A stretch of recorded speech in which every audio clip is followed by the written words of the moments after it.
నమస్కారం.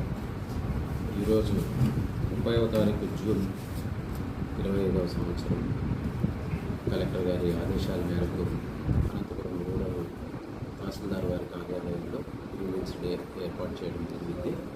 ఈ గ్రీవెన్స్కి ఈరోజు 8 అర్జీలు వచ్చినాయి. దీంట్లో ముఖ్యంగా రస్తా డిస్ప్యూట్స్కి సంబంధించినవి ఎక్కువ ఉన్నాయి. ఈ కురుగుంట గ్రామానికి సంబంధించి రస్తా వివాదం విషయంలో అక్కడ ఉన్నటువంటి రైతుల మధ్య టెన్షన్ వాతావరణం ఉండడంతో వాళ్ళందరినీ సమన్స్ పంపించి వాళ్ళందరినీ పిలిపించి ఇక్కడ వాళ్ళందరికీ వాళ్ళ రస్తాలని ఆటంకపరచకూడదు, రైతులు తిరిగేటువంటి రస్తాలని ఆటంకపరచకూడదు అని చెప్పేసి వాళ్ళందరికీ నచ్చజెప్పి తెలియజేసి పంపడం జరిగింది. అదేవిధంగా మన కామార్పల్లికి సంబంధించినటువంటి మసీదు ట్రస్ట్కి సంబంధించిన విషయంలో కూడా వివాదం ఉంటే వాళ్ళందరికీ కూడా పోలీసుల ద్వారా సమన్లు పంపించి వాళ్ళందరినీ ఫైండ్ ఓవర్ చేసుకోవడం, అదేవిధంగా ఈ ఉన్నటువంటి బైలాస్ను బేస్ చేసుకొని వాళ్ళు ఏదైనా డెసిషన్ ఎట్లా తీసుకోవాలా, ఏం తీసుకోవాలా అనేది వాళ్ళకి గైడ్ చేసి పంపడం జరిగింది. వీటన్నిటికీ సంబంధించి ఇప్పుడు వస్తున్నటువంటి అర్జీలన్నింటికీ కూడా మనం నిర్ణీతమైనటువంటి సమయం ఉంది. ఆ సమయం లోపల మేము అన్నింటినీ పరిష్కారం చేస్తామని చెప్పేసి తెలియజేయడం. అందరికీ నమస్కారం.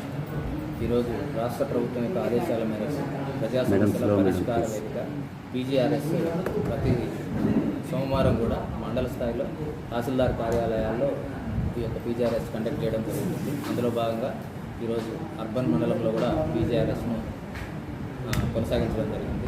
ఇందులో భాగంగా అనేక మంది తమ యొక్క సమస్యలను తెలుపుకోవడం కోసం కార్యాలయానికి రావడం జరుగుతుంది. అదేవిధంగా ఇక్కడితో పాటు ఆర్డీఓ గారి దగ్గర, అదేవిధంగా గౌరవ జిల్లా కలెక్టర్ గారు రెవెన్యూ భవన్లో ఈ పీజీఆర్ఎస్ అప్లికేషన్స్ అనేది తీసుకోవడం జరుగుతుంది. వాటన్నిటి ద్వారా కూడా ఇక్కడ ఈ మండలానికి సంబంధించినటువంటి పీజీఆర్ఎస్ అప్లికేషన్ ఇక్కడ రావడం జరుగుతుంది. ఈ విధంగా ప్రతి వారము వచ్చినటువంటి ఈ పీజీఆర్ఎస్ అప్లికేషన్ను రాష్ట్ర ప్రభుత్వ నిబంధనల మేరకు ఏదైతే గౌరవ ముఖ్యమంత్రి వర్యులు ఇస్తున్నటువంటి ప్రాధాన్యాన్ని దృష్టిలో పెట్టుకొని ఆ యొక్క అర్జీదారుని వద్దకు వెళ్ళి విచారించి దాని యొక్క సానుకూలంగా దాన్ని పరిష్కరించే విధంగా అన్ని చర్యలు చేపట్టడం జరుగుతుంది. దీనికి సంబంధించి గతంలోనే వీఆర్ఓలకు లేదా కింది స్థాయి సిబ్బందికి, సర్వేయర్లకు కూడా శిక్షణ కార్యక్రమాలు కూడా జిల్లా కలెక్టర్ గారు చేపట్టి ఉన్నారు.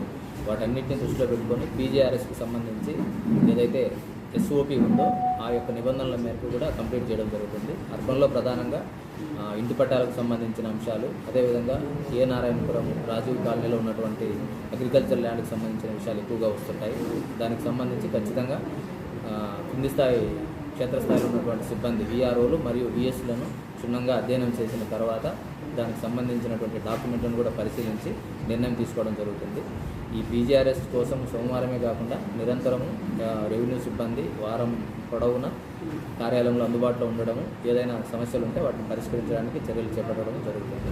Thank you very much. Sir, టౌన్లోనే సార్ స్టోర్ డీలర్లు టైంలో వేస్తున్నారు సార్. అది ఒకసారి మిడ్నైట్ 9 గంటలకు గవర్నమెంట్ చెప్పిన టైమింగ్ ఎట్లా చెప్పండి సార్. స్టోర్ డీలర్లకు సంబంధించి గతంలో రొటీన్ ఏదైతే రేషన్ కార్డులు ఉన్నాయో వాళ్ళందరికీ కూడా ఉదయం 8 నుంచి మధ్యాహ్నం 12 వరకు, సాయంత్రం 4 నుంచి 8 గంటల వరకు అది యొక్క ఎప్పి షాప్ యొక్క ఓపెన్ అయ్యే సమయం. అది ప్రభుత్వం యొక్క నిబంధనల మేరకు. దానితో పాటు ఈ నెల నుంచి వచ్చినటువంటి నిబంధనలు ఏంటంటే 65 సంవత్సరాలు పైబడినటువంటి వ్యక్తులు ఎవరైతే ఉన్నారో వాళ్లకు రేషన్ షాప్ డీలరే వాళ్ళ ఇంటి దగ్గరికి వెళ్ళి వేయాల్సి ఉంటుంది. వాళ్ళకు కావాల్సినటువంటి మెటీరియల్ తీసుకెళ్ళి రేషన్ షాప్ డీలర్ వాళ్ళ దగ్గరికి వచ్చి ఇవ్వాల్సి ఉంటుంది.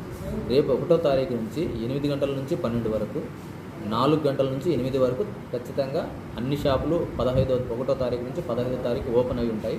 అదేవిధంగా ప్రజలకు ఈ సందర్భంగా నేను విజ్ఞప్తి చేసేది ఏంటంటే, గతంలో లాగా 1 రోజు 2 రోజులు మాత్రమే డిస్ట్రిబ్యూట్ చేస్తారనే అపోహతో ఎక్కువ మంది జనాభా అక్కడ గుమిగూడడం జరుగుతుంది. తద్వారా ఏమవుతుందంటే సాయంత్రం 4 నుంచి 8 గంటల వరకు నడవాల్సినటువంటి ఎప్పి షాపు క్యూలో నిలబడినటువంటి వ్యక్తులను వాళ్ళు నిరాకరించలేక అదనంగా కూడా వేయాల్సి వస్తుంది. కాబట్టి ప్రజలు కూడా దీన్ని గుర్తించి 15 రోజులు అందుబాటులో ఉంటుంది కాబట్టి ఆ సమయాల్లో ఏదైతే ఉదయం 8 నుంచి మధ్యాహ్నం 12 వరకు, సాయంత్రం 4 నుంచి సాయంత్రం 8 గంటల వరకు ఈ యొక్క ఎప్పి షాపులు ఓపెన్లో ఉంటాయి. కాబట్టి ఆ సమయాల్లో వెళ్ళి నిత్యావసర సరుకులు తీసుకోవాల్సిందిగా తెలియజేస్తున్నాను. కొన్ని ఎఫ్సీ షాపుల్లో టౌన్లో సార్ బోర్డ్సే లేవు సార్, బోర్డు కూడా పెట్టలేదు సార్. ఏదో అది కంపల్సరీగా ప్రతి షాపులోనూ బోర్డు పెట్టడం అనేది ఆల్రెడీ ఇన్స్ట్రక్షన్స్ ఇవ్వడం జరిగింది. ఎక్కడైనా కానీ మీ దృష్టికి వస్తే ఫలానా షాప్ స్పెసిఫిక్గా ఫలానా షాప్ దగ్గర లేదంటే ఖచ్చితంగా ఆ డీలర్, ఎందుకంటే నేను గత 5 రోజుల క్రితమే నేను ఎప్పుడు షాప్ డీలర్లతో కూడా మీటింగ్ పెట్టడం జరిగింది. బోర్డు అంటే డీలర్ యొక్క వివరాలు, అదేవిధంగా అక్కడ ఉన్నటువంటి నిత్యావసర సరుకుల వివరాలు తెలియజేసే బోర్డు తప్పనిసరిగా అక్కడ డిస్ప్లే చేయాలని ఆదేశాలు ఇవ్వడం జరిగింది.